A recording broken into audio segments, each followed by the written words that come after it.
They were human beings and that they were all totally different. They're you. In September 2014, Little was sentenced to 3 consecutive life terms in prison. It's late at night. While most people go to sleep after a tiring day, others begin their work as the moon indicates the arrival of darkness over the sky.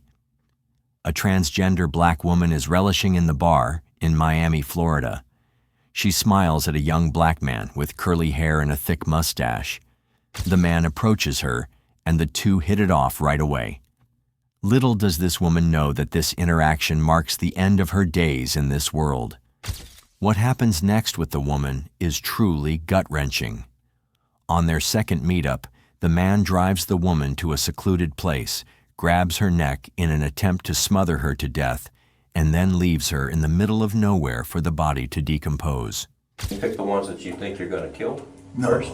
no. If you want, depends on how her neck looks. I got a smooth neck and turn. As a child, I got attracted to The neck part. Yeah. So you pick them out by the way that their neck looks, because if the neck looks good, then there might be somebody that you want to have sex with, or somebody that you might want to kill. What's the thought? Both. Okay. The most heinous serial killer, Samuel McDowell, also known as Samuel Little, showed no remorse as he proudly described how he murdered his first victim in 1971.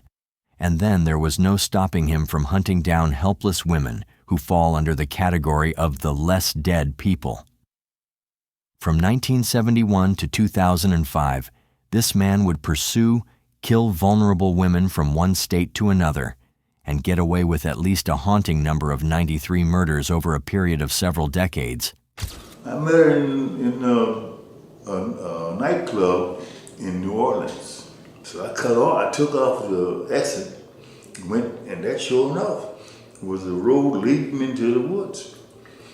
And we went in and parked. I grabbed her by the legs and pulled her to the water. Mm-hmm. That's the only one that I ever killed by drowning. A pure evil who does not show a hint of remorse through his expressions, Samuel Little was rather proud of his murder confessions.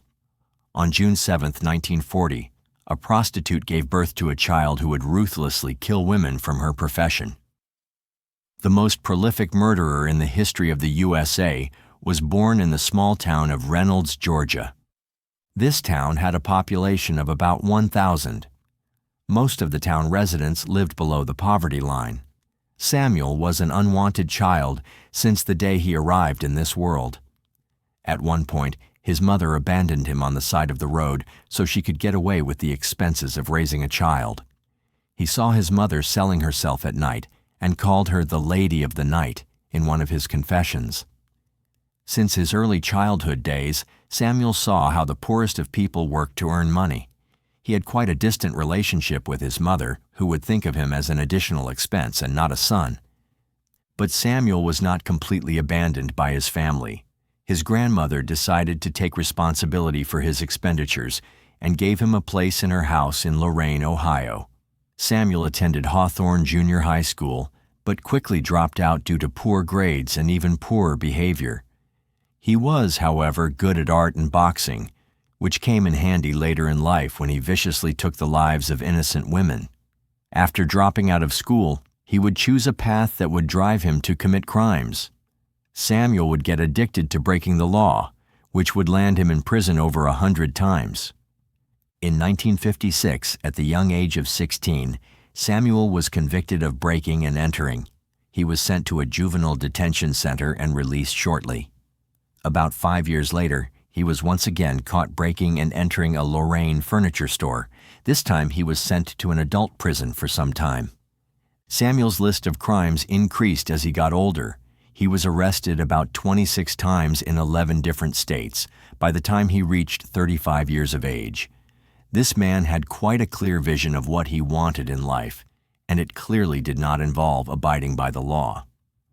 Samuel had a long list of crimes that did not involve murder yet: assault, theft, DUIs, fraud, solicitation, armed robbery, breaking and entering, aggravated assault on a police officer, shoplifting, and many more crimes that Samuel would commit throughout his life before finally getting sentenced to life in prison.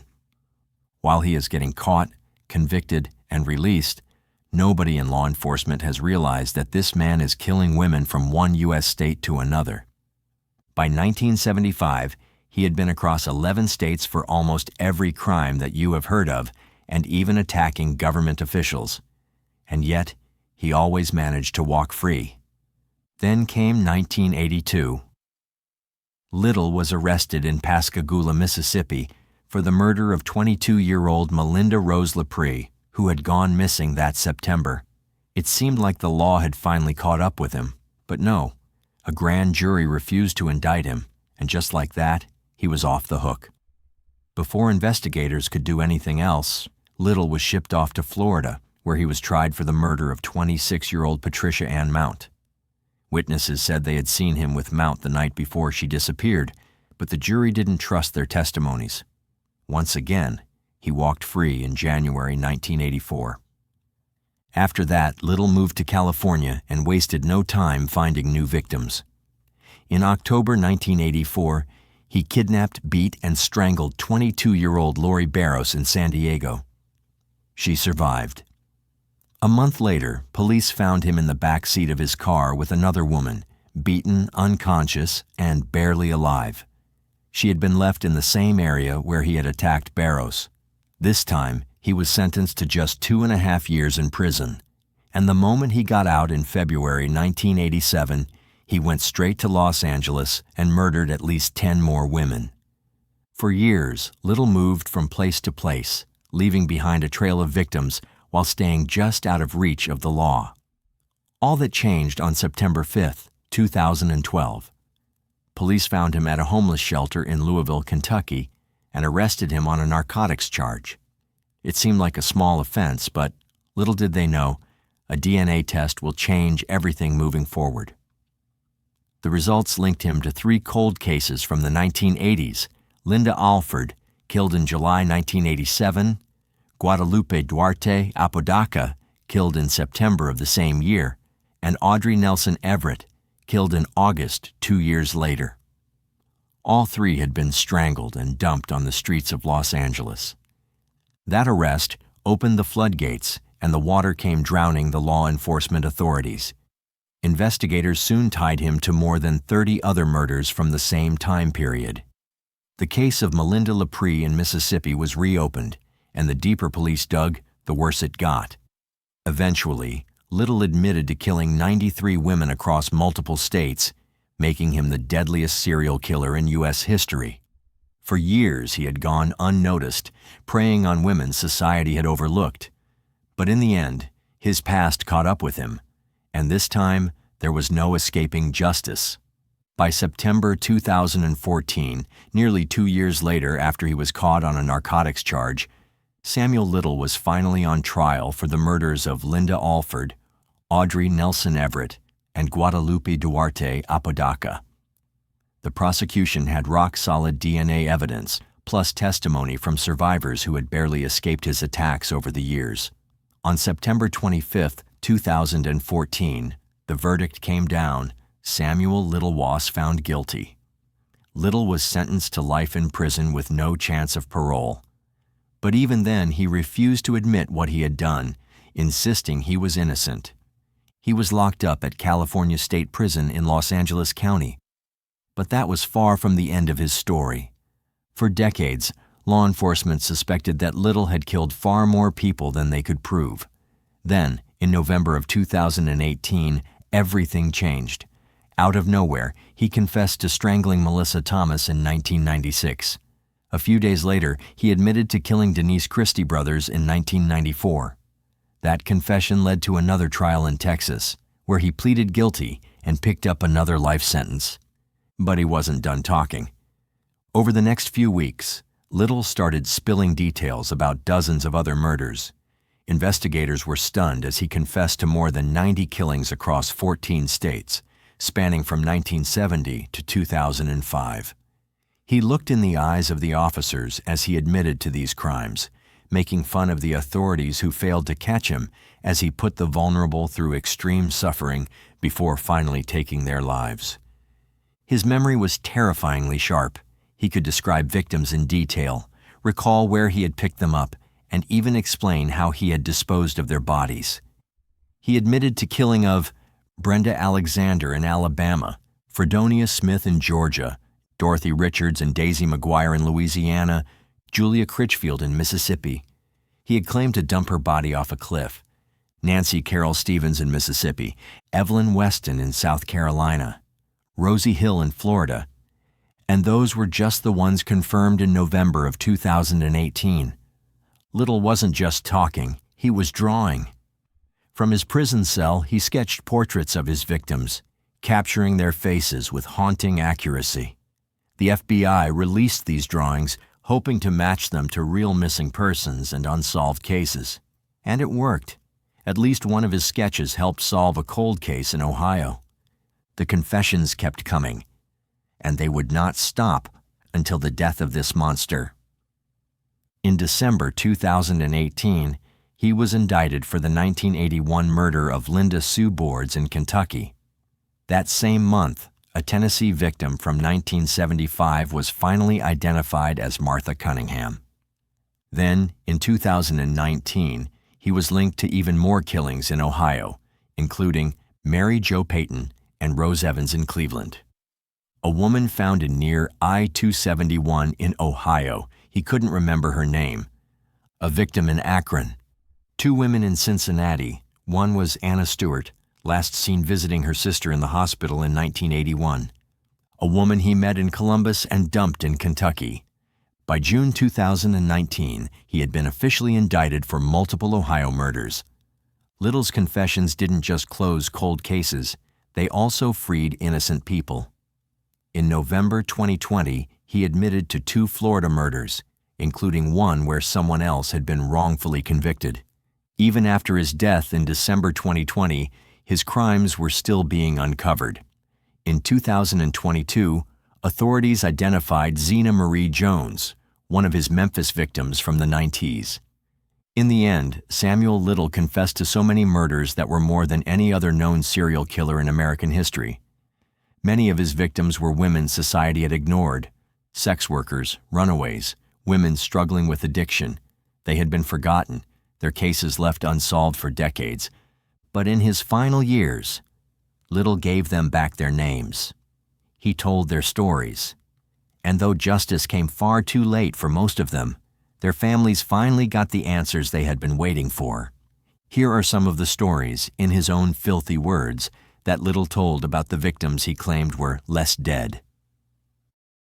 Location 1, Miami, Florida. Victim 1, Marianne. Marianne was a young and attractive teenage transgender black woman. According to Samuel Little, she was around 140 pounds and between 5 feet 6 to 5 feet 7 inches tall. In 1971, the two met at a bar called Pool Palace in Miami, Florida. They talked for a while and hit it off immediately. A few days later, they crossed paths again at another bar in Overtown. This time, Little offered Marianne a ride home, and she accepted without hesitation. Upon arriving at her residence, one of Marianne's roommates asked Little to buy shaving cream. Taking advantage of the moment, he lured Marianne back into his car under the pretense of running the errand.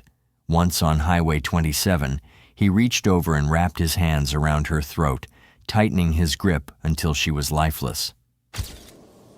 And drug her into the groups back there and pulled her deeper into there's a path. A little path was running somewhere. I don't know where it led it to, but it was running deeper into the undergrowth. It's like Everglades like that. And we ran into some water running. But before we got to the water, the earth was mushy. I turned her loose, and she fell into it face down. And how far outside of Miami do you think you were? About a mile, 2 miles. What year did Marianne occur? 72. Okay, 1972.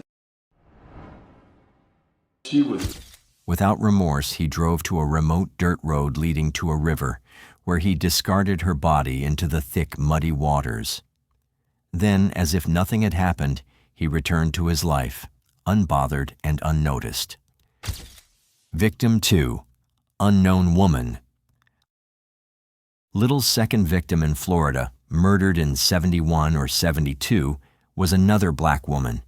He described her with brutal disdain, calling her ugly, dark-skinned, short and stiff. He believed she worked as a prostitute. After picking her up, he drove to the woods near military property, where he smothered her to death before abandoning her body among the trees, assuming someone would eventually discover it. Victim 3. Emily. In the mid-70s, Little took the life of a young black prostitute, whom he recalls as Emily. He remembered her as having big legs and a pretty face. She carried a University of Miami student ID, reinforcing his belief that she worked as a prostitute. After luring Emily into his car, he drove down a highway toward a secluded dirt road. A fight broke out between them, and Emily fought back, throwing punches at him. Enraged, Little overpowered her, beating her to death before dragging her lifeless body to a garbage pile and concealing it beneath a mattress.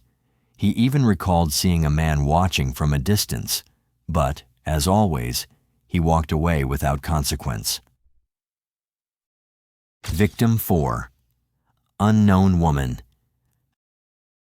A 28-year-old black woman, dark-skinned and well-built, crossed paths with Little 2 years after he had known her family. He and his girlfriend, Jean, had sold clothes to them on Nelson Street. When he ran into her at a liquor store, she was complaining about her husband's mistreatment. Seizing the opportunity, Little offered her comfort and a ride. And then, he strangled her and abandoned her body in the thick grass, leaving her to be swallowed by the elements. Victim 5. Unknown woman. In 1977 or 1978, Little met a chubby black woman dancing at a bar. She was wearing shorts that night, but later changed into a skirt at her house before they left together. Her siblings, familiar with Little, called him Sam. After she rejoined him outside, he told her they were going to Lakeland. Instead, he drove toward the dark woods near the railroad tracks, where he strangled her to death. He kept her underwear as a twisted trophy before discarding her body in the open wilderness. Location 2. North Little Rock, Arkansas. Victim 1. Ruth. On a frigid, snowy day in North Little Rock, Arkansas, Little encountered another black woman, approximately 5 feet 7 inches tall, whom he believes was named Ruth. They spent 3 days together before he was arrested for shoplifting. Upon his release 3 hours later, he returned to his car where Ruth was asleep in the passenger seat. They drove around, meeting her ex-boyfriend before eventually heading back to her place. The following day, Little drove Ruth down a dirt road, determined to make her his next victim. He strangled her manually, then abandoned her lifeless body near a cornfield. Location 3. California. Victim 1. Unknown woman. In 1987, in Los Angeles, Little entered a drug dealer's house and spotted a black woman wearing shorts. The dealer, also her pimp, ordered her to leave with Little. After purchasing drugs, they entered an abandoned house with a garage cluttered with wood planks, paint cans, and sawhorses. They climbed onto a ledge inside the garage, but as Little's sick urges consumed him, he wrapped his hands around her throat. The young woman fought desperately, and in their struggle, they fell off the ledge. But Little's grip remained firm. He choked her to death. Weeks later, when he drove by, the crime scene was taped off, and soon after the entire structure was demolished. Victim 2. Unknown woman. Later, still in California, Little met another black woman wearing a mini dress at a motel near Tam's Burgers in Los Angeles. He contemptuously called her a crackhead. Exploiting her drug addiction, he lured her into his car. He parked near thick vegetation by a laundromat, where she climbed into the back seat. He followed, wrapped his hands around her throat, and squeezed until she stopped breathing. He later disposed of her body near an iron pipe railing, hanging her lifeless corpse among the thick trees and underbrush, confident that no one would find her. Victim 3, unknown teenage girl. A teenage girl, about 19 years old, became another victim of his monstrosity. She was petite, weighing only 120 pounds, and had a distinctive red bandana around her forehead with tattoos adorning her body. Little met her in Compton, California, and promised her drugs. She trusted him and got into his car. He drove her to the secluded Hollywood Hills, where he suddenly turned violent. The young girl fought for her life with every ounce of her strength, but it was no match for Little's trained fists. When he finally crushed the life out of her, he pulled over by a fence and threw her body down the steep hillside, listening with satisfaction as it tumbled into the darkness. Victim 4, unknown woman. Another victim met her tragic fate at Little's hands in 1992. She was a black woman wearing a religious turban, light-skinned, and weighed about 200 pounds. Little lured her into his car and drove to his residence before heading to Compton. It was raining when he parked behind a store during a riot. The chaos outside masked her final struggle. She honked, desperately trying to summon help. A Hispanic man noticed, but did nothing. Overpowering her, Little smothered her to death. He placed her lifeless body in the passenger seat to make it look as though she were merely sleeping. Then, he drove to a nearby bank branch and pulled her body onto the manicured lawn, leaving her to the mercy of the storm. But despite his staggering body count, he was only officially convicted for 8 murders, cases where DNA and witness testimonies made his guilt undeniable. These victims were just the beginning of Little retelling the tales of his monstrosity. Some names he remembered, while some he had long forgotten. However, he still recalled the eerie details of his victims' weight and height, even remembering their facial features. The list would go on to complete the horrific number of 93. While he admitted to the murders, Samuel Little also began to share the details of his personal life during the years he killed innocent women left and right. Little had a longtime girlfriend, Aurelia Dorsey, who stuck by his side, even helping him evade conviction in a 1972 robbery case. Their relationship wasn't built on love in any conventional sense. It thrived in the shadows of crime, a partnership rooted in deception and survival. But Dorsey, like so many in Little's circle, didn't get a happy ending. She died of a brain hemorrhage in 1988, leaving him to continue his dark work alone. Even in death, Little remained an enigma.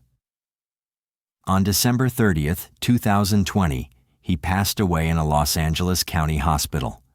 Officially, there was no cause of death listed, but given his failing health, diabetes, heart problems, and a body worn down by time, his end was inevitable.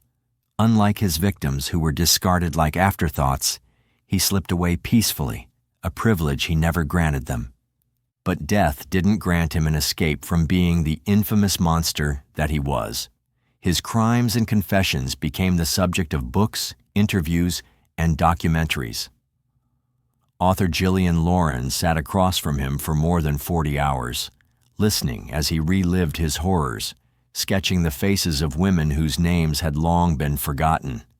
She had started with the intention of writing a crime novel, but her path took a sharp turn when she learned about him from LAPD detective Mitzi Roberts.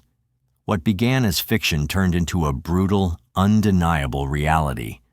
Lauren's work led to the haunting Stars docuseries Confronting a Serial Killer and her book Behold the Monster, both peeling back the layers of Little's twisted existence. Through her efforts, the world saw not just the killer, but the failures of a system that let him keep killing for over 40 years. His victims weren't just statistics, they were people, ignored because of their race, lifestyle, or circumstances. Society had forgotten them, but Little hadn't. He remembered every detail. In the end, Samuel Little died as he lived, in his own world, his own twisted mind, painting the faces of the women he murdered. He never showed remorse, never feared justice. He saw himself as untouchable, a predator who played by his own rules. But history will remember him differently, not as a mastermind or a legend, but as a killer with no remorse who thrived on society's indifference. And while his body rests in a grave somewhere, his victims still speak, through their families, through investigators, and through the stories now told to ensure that monsters like him don't go unnoticed again. His story is a harrowing reminder of the victims society often overlooks, the ones whose disappearances go unnoticed, whose names fade without justice. The question remains, how many more remain nameless, were lost in the silence of his brutal legacy?